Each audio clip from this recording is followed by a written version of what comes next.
Por escrito. Por escrito. Radio Anáhuac 1670 AM. Bienvenidos a un programa más de Por Escrito. El día de hoy nos acompaña... ¿Qué tal? Bienvenidos. Seguimos atrapando lectores para nunca dejarlos ir. Mi nombre es Cecilia Durán Mena. ¿Cómo están? Como siempre me da muchísimo gusto saludarles. Yo soy Raúl Sanz. Tenemos el día de hoy una invitada, una enemiga íntima muy especial. Bienvenida, Mónica. Hola, ¿qué tal? Muchas gracias por la invitación. Mónica Solórzano con nosotros, un servidor Juan Carlos Padilla. Nuestras redes sociales, Raúl. Por supuesto, como siempre los invitamos a que nos sigan a través de todas nuestras redes sociales. Pueden encontrarnos en Facebook, Revista Por Escrito, también en Twitter, @Por Escrito, hágalo a través de Instagram, @Revista Por Escrito, escúchenos en Spotify y también en el 1670 de Radio Anáhuac, en AM, por supuesto, y los invitamos que nos sigan también en nuestra página de Código Libre, en nuestra página de Por Escrito, pero también con la invitación todos los miércoles a las 9 de la noche, que a través de Código Libre nos siga con una nueva emisión. Yo le pregunto tanto a los invitados y colocutores como al público en general, si ustedes fueran un libro, ¿qué tipo de libro les gustaría ser? Vamos a nuestros pretextos literarios. Pretextos literarios. Ya en nuestros pretextos literarios, mi querida Ceci, ¿cuál es el pretexto del día de hoy? El pretexto del día de hoy es el libro como objeto. A mí me gustaría decir que el libro, así como definición, es una unidad física. El libro es algo tangible, es algo que podemos tocar, que en las páginas lo que vamos a encontrar es conocimiento, belleza, expresión, y además, Humberto Eco dijo, y lo dijo muy bien, que el libro es uno de los artefactos perfectos. Yo sigo creyendo que el libro, sea en versión física o en versión digital, es perfecto.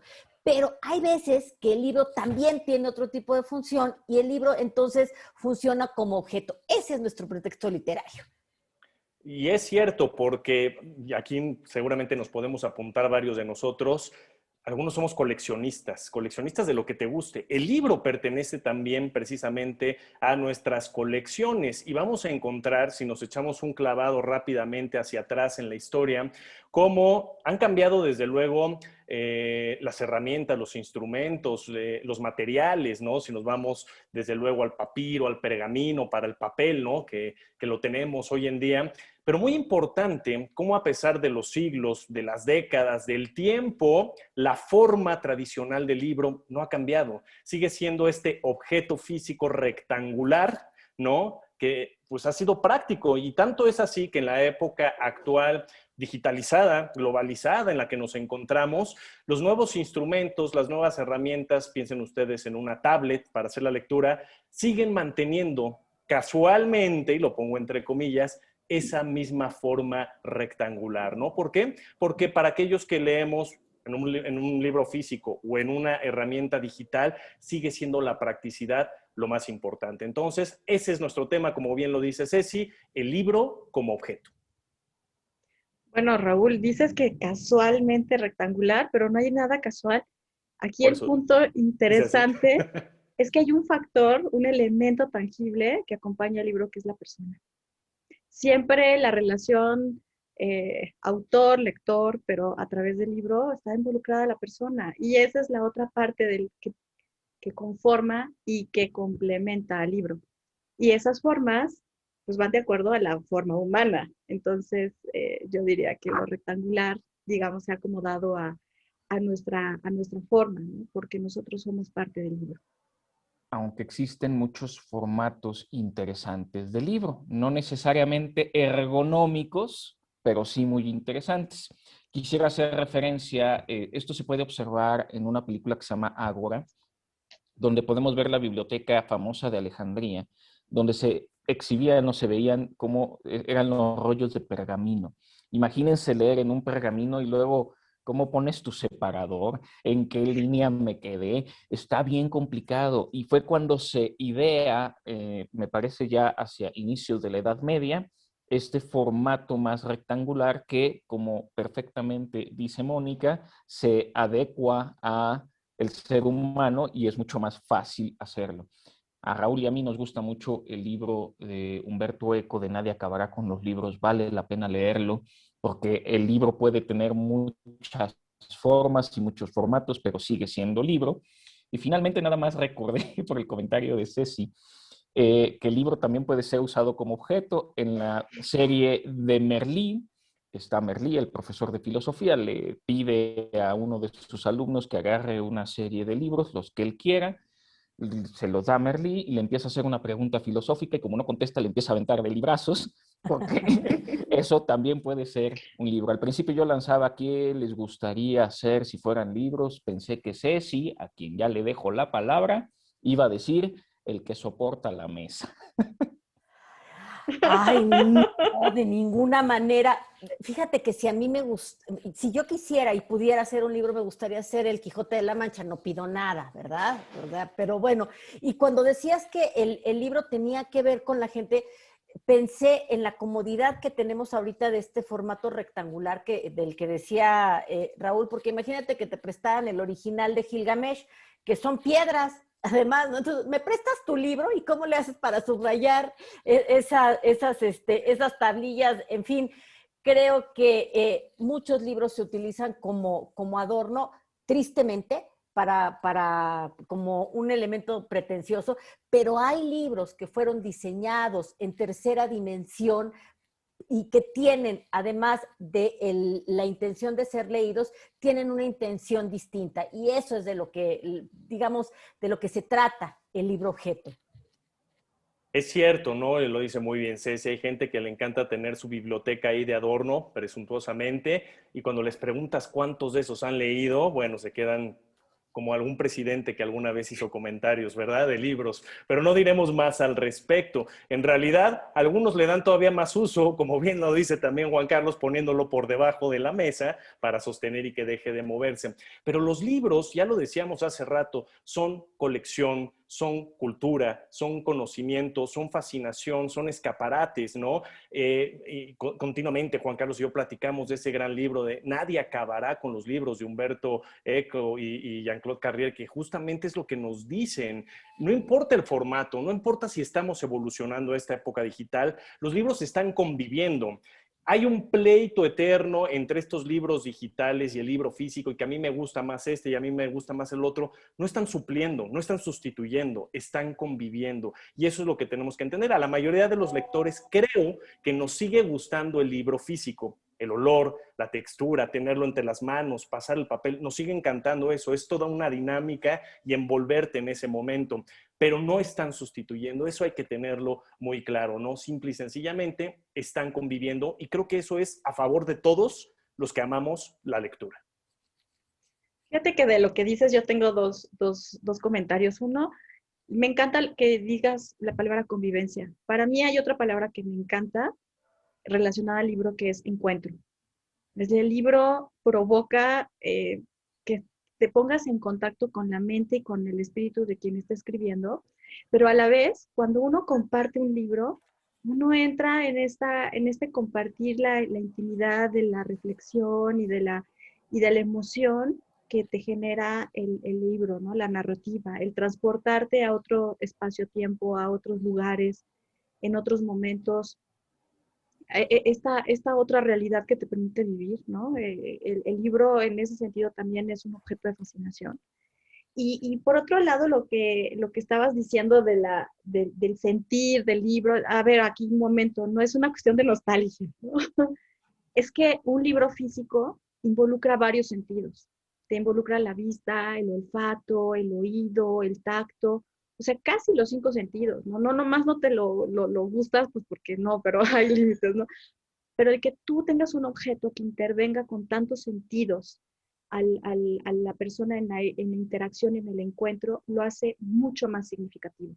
Entonces, si bien otros formatos no compiten, complementan, que esa es una de las grandes diferencias en la evolución. O sea, hablaba Juan Carlos del rollo y del paso del rollo al formato de códice, de libro rectangular. Hay un cambio de formato, pero a partir de allí la evolución se da en otro sentido del libro, se da hacia la interacción con la persona y hacia el medio de encuentro, de convivencia y de compartir. Yo creo que esa es la evolución real del libro, ¿no? que además se extiende hacia los sentidos internos. La gran ventaja del libro es que nos permite imaginarlo, y eso ya es fascinante. Únicamente, y ya para cerrar esta sección, recordar que el libro ha tenido muchos formatos: piedra, madera, arcilla, evidentemente el pergamino, que es piel de animales, el papiro, que es el papel, y esta evolución a través de los años hasta el libro digital, que sigue siendo libro. Pero vamos a dejarlo hasta aquí, vamos a continuar con el programa y vamos a nuestra siguiente sección. Autor desconocido.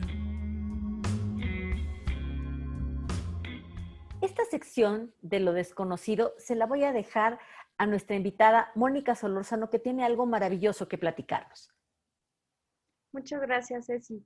Pues bueno, el día de hoy les quiero platicar sobre un libro que me parece especial en muchos sentidos. Se trata del Libro Negro de los Colores. En este libro, en el que tuve la fortuna de participar en su producción, es un libro que encierra toda esta parte de expresión y del autor, y que no conozco a alguien que frente a este libro no quede maravillado. Este libro, desde su origen, desde la cuna que lo ven hacer, que es Ediciones Tecolote, ya es especial, ¿no? Es una editorial muy pequeñita, dedicada a la producción de libros de historia y de conservación del patrimonio y símbolos tradicionales de México, y que en el momento en el que se produjo este libro, que fue en el 2006, una editorial chiquitita que tenía como 5 o 6 personas, incluyendo a la editora y dueña de la editorial, que se llama María Cristina Urrutia. Este libro es de Menena Cotin como autora y Rosana Faría como ilustradora. Y bueno, pues hablando de las cualidades físicas del libro, es un libro horizontal, que podemos ver que, como bien dice su nombre, es un libro que cuando yo lo abro es negro. Me habla de los colores, de cómo un niño de nombre Tomás ve los colores. Entonces, este libro tenemos una línea de texto en la parte de abajo, en la que nos cuenta cómo ve los colores. En la parte de arriba, de una forma de relieve, tenemos el texto, ese mismo texto en braille, y en la página derecha vamos a tener la ilustración también en relieve. Están hechos en barniz de tal manera que cuando uno abre el libro, uno entra en el negro y descubre el texto al tocarlo, al sentirlo. Entonces es un libro que invita a aproximarse al contenido y a la idea de la historia, no nada más leyéndolo en un texto, sino también sintiéndolo. Este libro se dice que está hecho para niños ciegos, pero en realidad, si bien tiene el texto en braille, es un libro hecho para toda aquella persona que quiera entrar a entender un poco al otro, y a partir de conocer al otro, conocerse un poquito a sí mismo. El libro, la historia, la idea de contarle a los demás cómo alguien ve los colores, alguien ciego puede ver los colores, es una idea muy linda, ¿no? Como un niño narra esta relación de color a través de cómo lo siente y cómo huele, cómo se oye un color. Nos invita es un libro muy interesante, ¿no? Una idea muy linda, pero al llevarlo a cabo fue lo suyo, y ese libro en ese sentido también nos deja otra historia.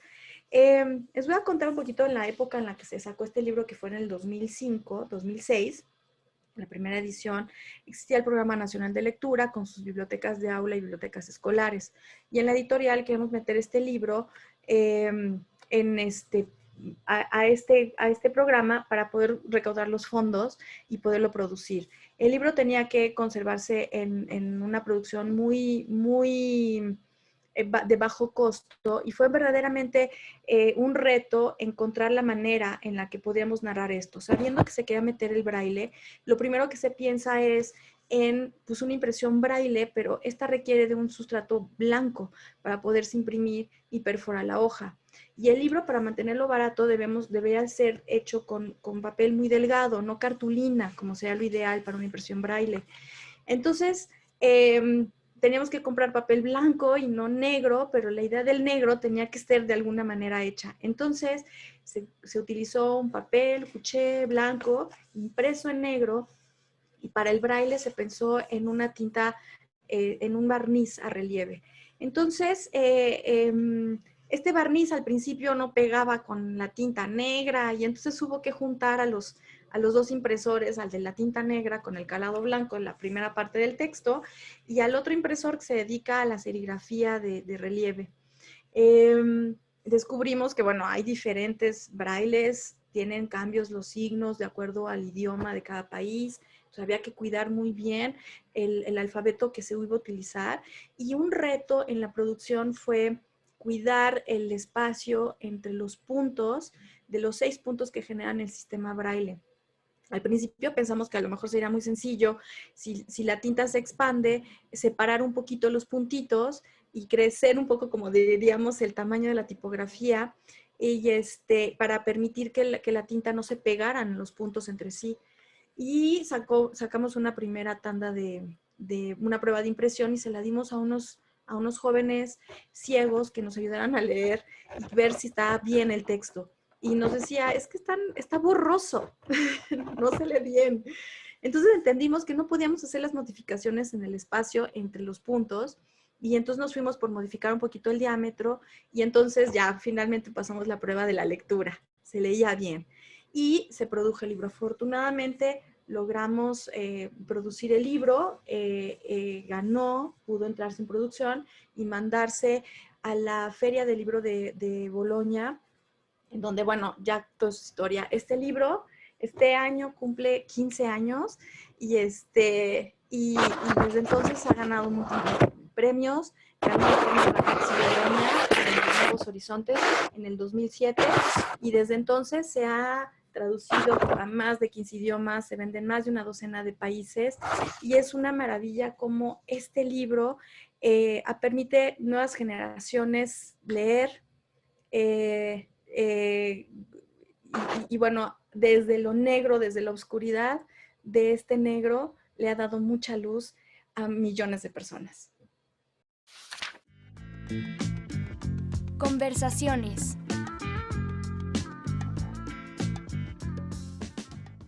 Hemos llegado a nuestras conversaciones. Mi querida Ceci, ¿cómo te gustaría comenzar la conversación del día de hoy?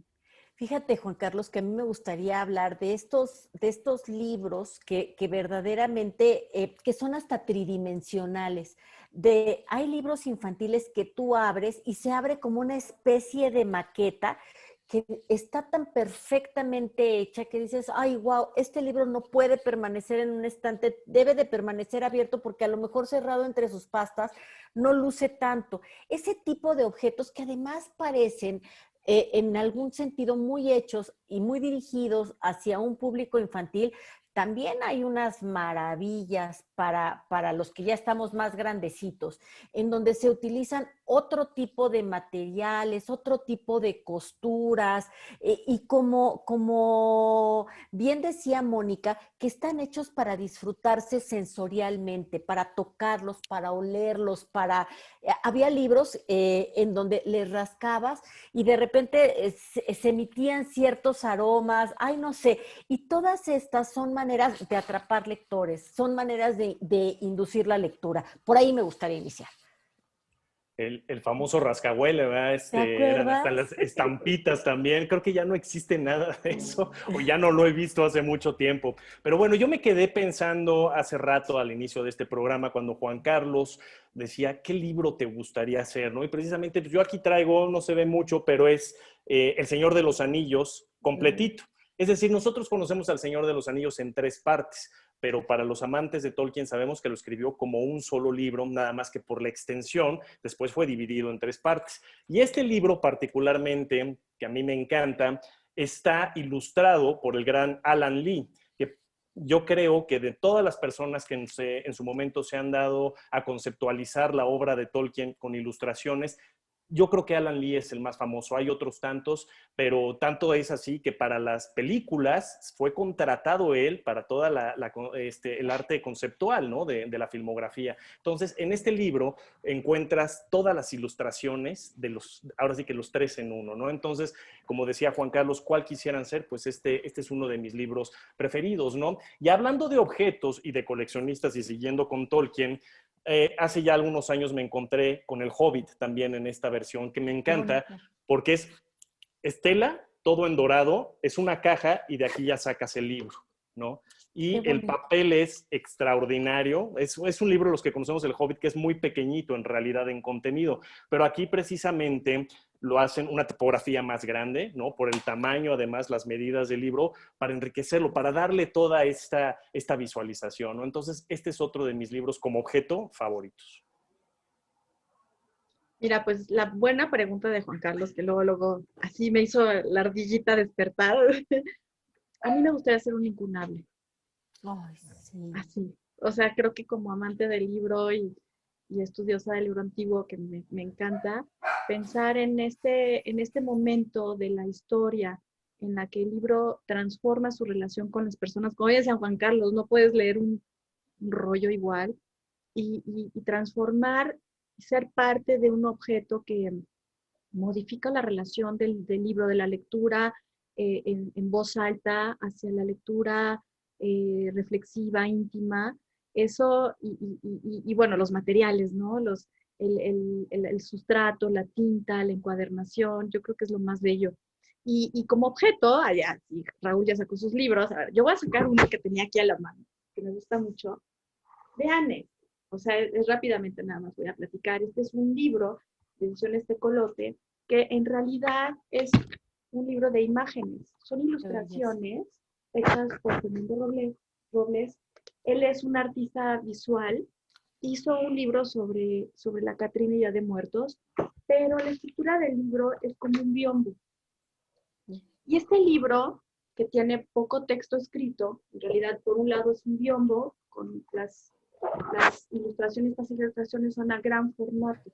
Él hizo de estos dibujos muy grandes y en la parte de atrás está el texto que explica dónde están, por qué se hicieron, y el texto está en inglés y en español, ¿no?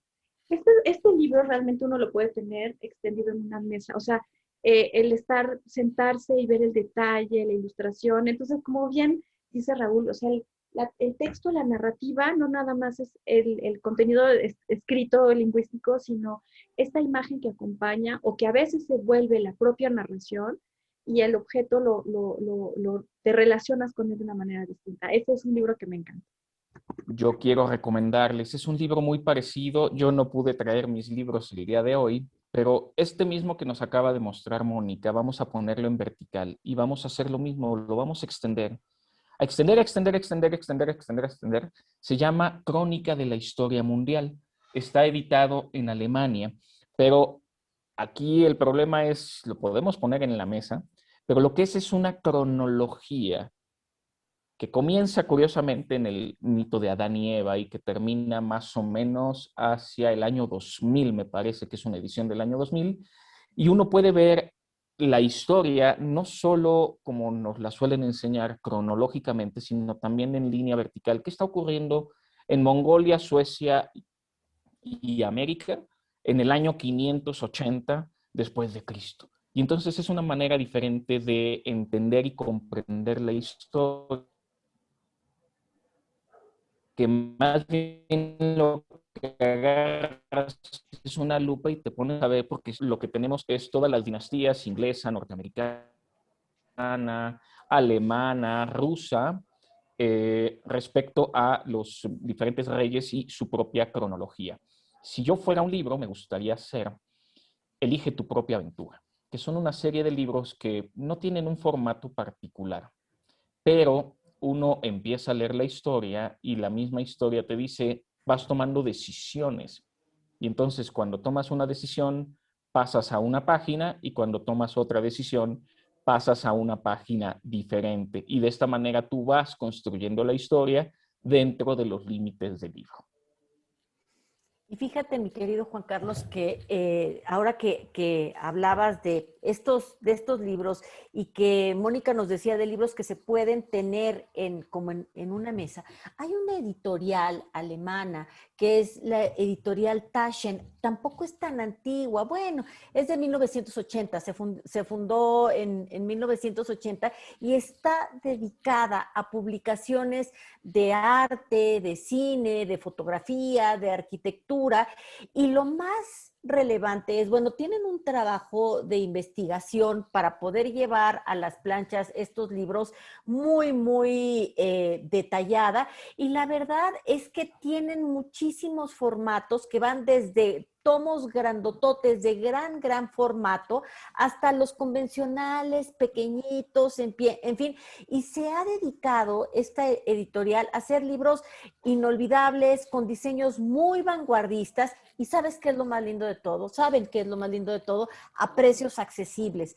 Incluso hay algunos que son de bolsillo, y les voy a enseñar, miren estas preciosidades, son libritos pequeñitos que más o menos para dar dimensión, deben de medir unos 5 centímetros de alto, como unos 10 centímetros de alto por unos 5 de ancho, y son una verdadera maravilla.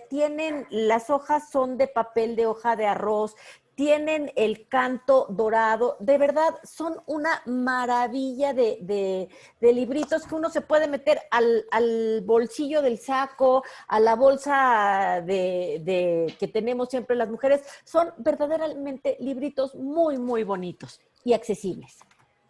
Es que el libro, lo comentábamos brevemente también al inicio del programa, también sirve como decoración, hay que decirlo, ¿no? ¿Cuántas personas no tenemos en nuestra mesa de la sala, en el comedor, algún libro de vinos, ¿no? De arquitectura, de diseños arquitectónicos, de, no sé, imágenes, de lo que ustedes, de fotografías. Ustedes saben bien, por ejemplo, a mí me gusta mucho el cine, me gusta mucho la música, ¿no? Y dentro de algunas de los adornos que tengo en mi sala, precisamente, pues es un libro, por ejemplo, este de YouTube, ¿no? Que es grandotote, con todas las imágenes, viene toda la historia, desde el inicio hasta la época más moderna de este grupo irlandés, pero todo acompañado de imágenes, de fotografías, ¿no? Yo siempre digo, bueno, está padre tener el adorno ahí en la mesa, pero de vez en cuando hay que echarle un ojito, ¿no? Hay que pasar, no nada más tener el adorno, ¿no? Entonces, si tienes libro de vinos, pues esperemos que es porque te gusta el vino y lo has leído un poco, ¿no? La arquitectura. Yo en este caso, bueno, la YouTube es uno de mis, es mi grupo favorito y por eso lo tengo ahí, pero es un objeto al final del día también que sirve para decorar. Y asimismo, siguiendo con YouTube, fíjense lo que me encontré alguna vez, como buen fanático, esta caja de colección, precisamente, de la gira 360, que hace unos años incluso estuvo aquí en México.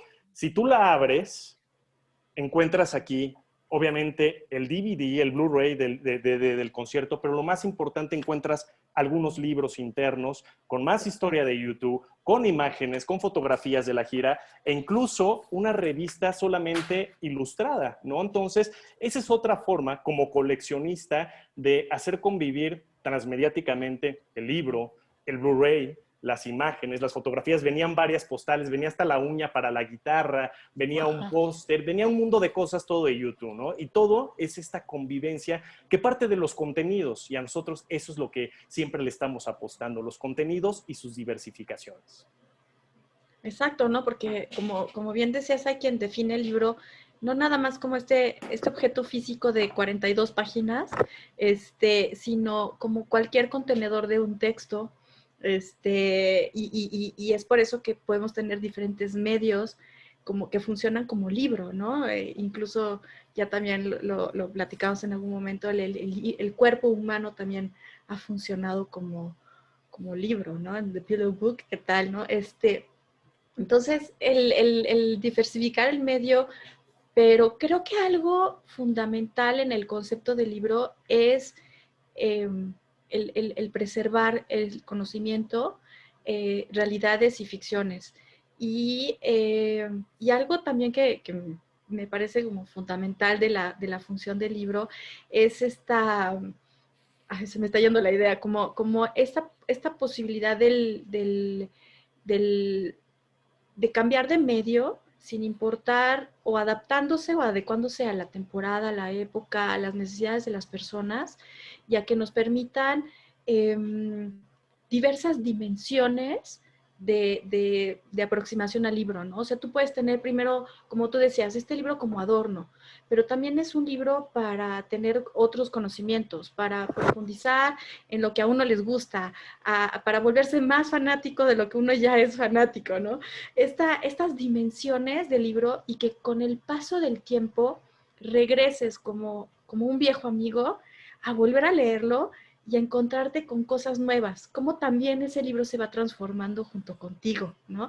Esa también me parece una maravilla de los libros. No te oyes, Juan Carlos. El audio, Juan Carlos. Es la auténtica experiencia del libro.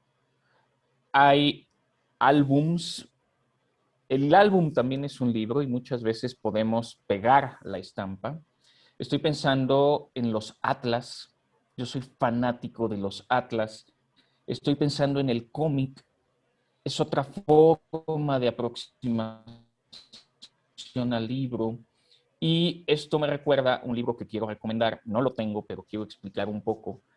Lo vemos en la portada y luego le podemos dar la vuelta y lo abrimos al revés y tenemos historias en un mismo libro. Estas dos historias, una se llama La Madre y la Muerte. La otra de las historias se llama La Partida y son libros ilustrados muy bellos que permiten compartir una idea de la muerte con dos historias diferentes. Qué padre. Fíjense que yo me acuerdo, por ejemplo, Editorial Reverte, es la editorial que se encarga o que se encargó durante muchos años de hacer los catálogos de las exposiciones del Limbal. Entonces son verdaderos libros objeto en donde tenemos, por ejemplo, las exposiciones más relevantes que se han hecho en el claustro del Palacio de Bellas Artes, de Bresé, de Ángel Zárraga, y ahí hay algo que dijeron Mónica y Raúl que fue muy, muy relevante y es, entonces el libro nos sirve no solamente de adorno y nos sirve de contenedor de conocimiento, sino de pretexto para seguir con nuestras intereses, con las cosas que nos hacen ser fanáticos, que nos apasionan, que nos encienden. Y entonces lo tenemos ahí y se convierte verdaderamente en amigo, en cómplice. Y es algo padrísimo del libro porque generalmente podemos llegar a ver al libro ya a lo mejor como un artilugio arcaico y claro que no lo es. Un libro es una caja de sorpresas, un motivo para ponernos felices y eso es maravilloso. Y es que coincido, ¿no? Moni ya lo decía hace rato, parafraseé un poco, pero el libro es la principal fuente de conocimiento, esa es la realidad, lo sigue siendo y creo que lo seguirá siendo, ¿no? Y en ese mismo tenor, y tratando al libro como objeto en nuestro pretexto literario del día de hoy, aquí tengo otro, por ejemplo, ¿no? Wow. Es un libro de Joan Manuel Serrat, ustedes saben que soy fanático de Serrat, pero podríamos tener un simple libro que manifestara la biografía, ¿no? Y conocer toda la biografía de Joan Manuel Serrat. Pero en este fanatismo, en estas colecciones de las que ya hacíamos mención hace rato, ¿qué tal que Margarita Rivière, que es la autora de este libro, de esta biografía de Serrat, lo compagina, además, ustedes, para conocer toda la biografía de Serrat, hay que centrarlo, ¿no? Focalizarlo en distintos puntos de la historia. Un hombre que nació en Barcelona, pero que en la guerra civil fue sumamente perseguido, exiliado y se vino a nuestro país, en México. Y aquí tuvo una época brillante para toda su producción musical, pero lo que nos va contando este libro es, la autora nos muestra un pedacito del momento que estaba viviendo Serrat y a partir de ese contexto histórico, las canciones, la canción que tenía que ver con ese momento histórico. Y así vienen todas las canciones de Serrat, o las mejores de su historia, a partir de los momentos históricos que él estaba viviendo. Y no solo eso, aquí el prólogo además es de Mario Benedetti, entonces es un librazo que yo recomiendo enormemente. Wow.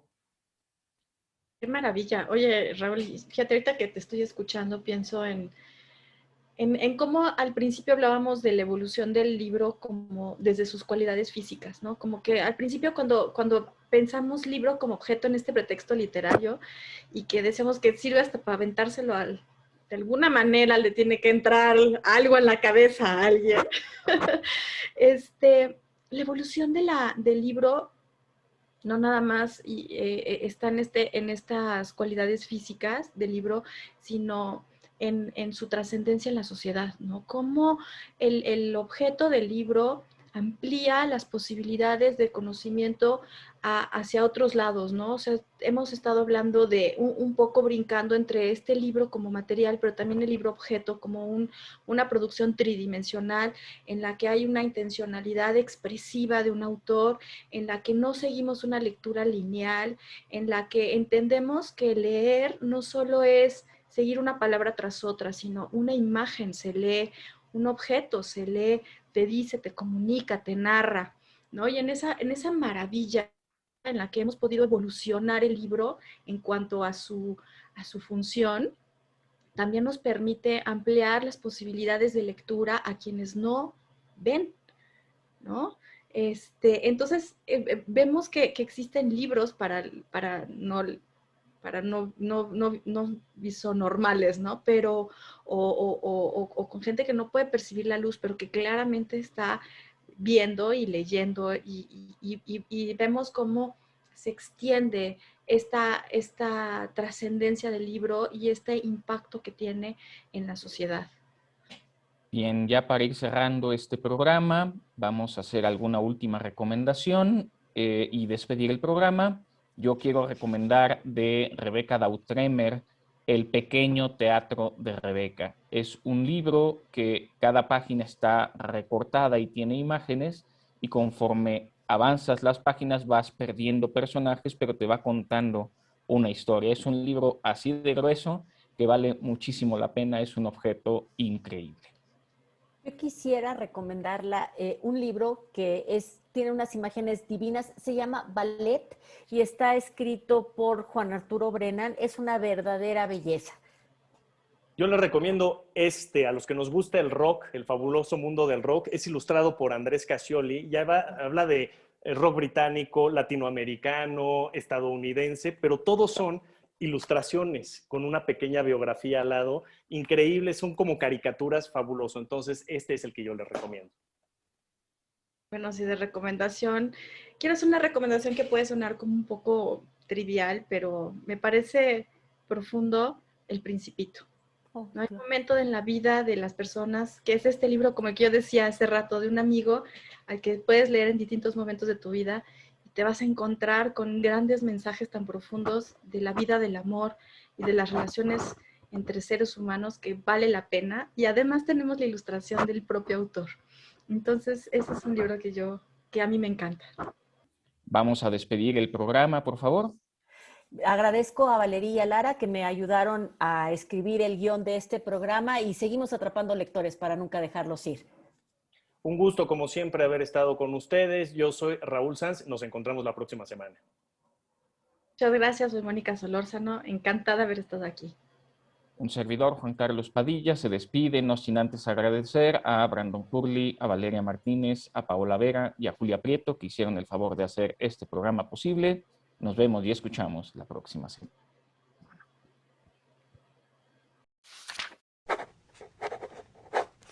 Ultimátum. Vivir sin leer es peligroso, porque obliga a conformarse con la vida. Michel Houellebecq.